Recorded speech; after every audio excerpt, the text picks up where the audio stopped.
प्रदेश के और सबसे ज्यादा उत्तर प्रदेश में जो घूमे हैं वो है मेरे सहयोगी राजीव रंजन। अपना बेहद ही लोकप्रिय कार्यक्रम करते हैं माहौल क्या है। और देखिए, लखीमपुर में 8 की 8 सीट, आगरा में 9 की 9 सीट, पीलीभीत में 4 की 4 सीट। और पीलीभीत लखीमपुर का मैं खास जिक्र इसलिए भी कर रहा हूं, 3 अक्टूबर को जो वो तस्वीरें देखी, भयावह तस्वीरें थी कि 4 किसानों को रौंद दिया गया और उसमें नाम आता है, मुख्य आरोपी बनते हैं देश के गृह राज्य मंत्री अजय मिश्रा टेणी के बेटे आशीष मिश्रा मोनू, और 129 दिन जेल में भी रहना पड़ता है। 4 किसानों को रौंदा, 4 महीने में जमानत भी मिल जाती है। तो भाई ये नाराजगी क्या करेगी? पर ये नाराजगी तो कहीं दिखी नहीं। देखिए संदीप, समाजवादी पार्टी की नाव वहीं डूबी जहां पानी कम था।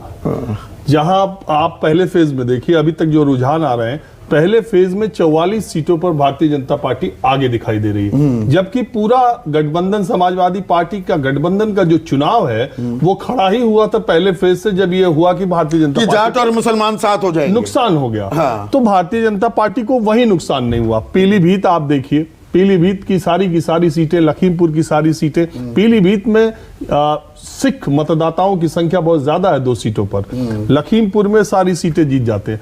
मूल बात यह है संदीप, इससे पहले कि मैं इस चुनाव में सबसे बड़ी चीज जो मैं तो कभी सोचा नहीं था सपने में, और मुझे यकीन है बहुत सारे लोग नहीं सोचे होंगे, कि बहुजन समाज पार्टी जिसकी 4 बार मुख्यमंत्री मायावती हैं, वो बहुजन समाज पार्टी उत्तर प्रदेश के एक चुनाव में खाता नहीं खोल पाएगी। 4थे नंबर पर खाता नहीं खोल पाएगी। वो जो एक सीट आप देख रहे हैं वो रसड़ा के उमाशंकर सिंह की है, बलिया के। वहां बीएसपी नहीं जीती है। उमाशंकर सिंह साल भर में 15,000 लोगों को वैष्णो देवी की यात्रा कराते हैं, अजमेर की दरगाह में ले जाते हैं, हजारों लड़कियों की उन्होंने शादी की है, और अपने व्यक्तिगत खर्चे से, मैं कहता हूं कि किसी सरकार की योजनाओं से उतना विधानसभा क्षेत्र में कोई जनता लाभान्वित नहीं हुई है जितना उमाशंकर सिंह ने अपने व्यक्तिगत खर्चे से उस विधानसभा के लोगों को लाभान्वित किया है। तो बीएसपी इस चुनाव में 0 सीट पर है। तो एक और बड़ी हेडलाइन जो अभी कोई नहीं कह रहा है, हेडलाइन ये भी है कि एक राष्ट्रीय दल होने का दम भरने वाली पार्टी, उसका अस्तित्व ही खत्म होने जा रहा है क्या? और मायावती के सक्रिय और जिंदा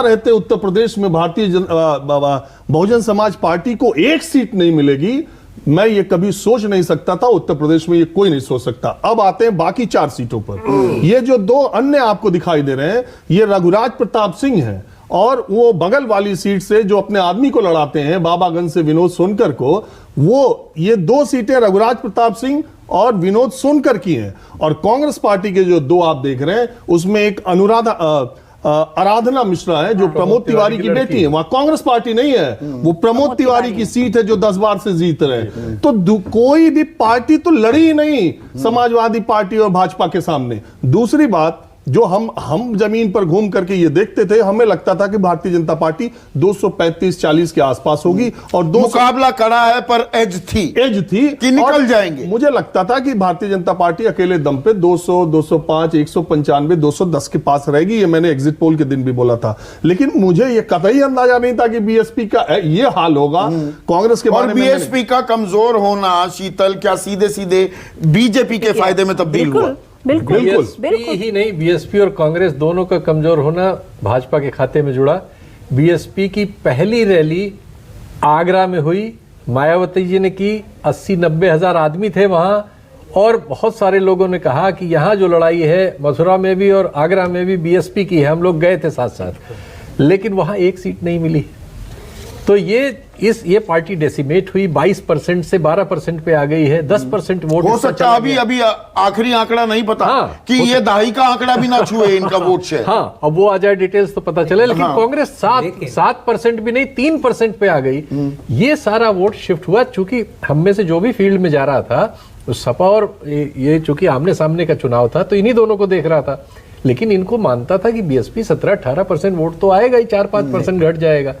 ये 10% घटेगा, ये अनुमान से परे था। शरद, लेकिन मेरा ये सवाल है, राजीव अगर बताएं कि ये बीएसपी का वोट जेन्युइन घटा है या बीएसपी ने अपना वोट ट्रांसफर किया है? देखिए सर, इसमें मेरा ये कहना है, भारतीय जनता पार्टी की सरकार के लाभार्थियों, जो उनकी लाभार्थी योजना है, जो फायदा हुआ है, उसने उत्तर प्रदेश में जाति की सीमाओं को बहुत तोड़ने का काम किया है। मैं बहुत सारी दलित बस्तियों में गया।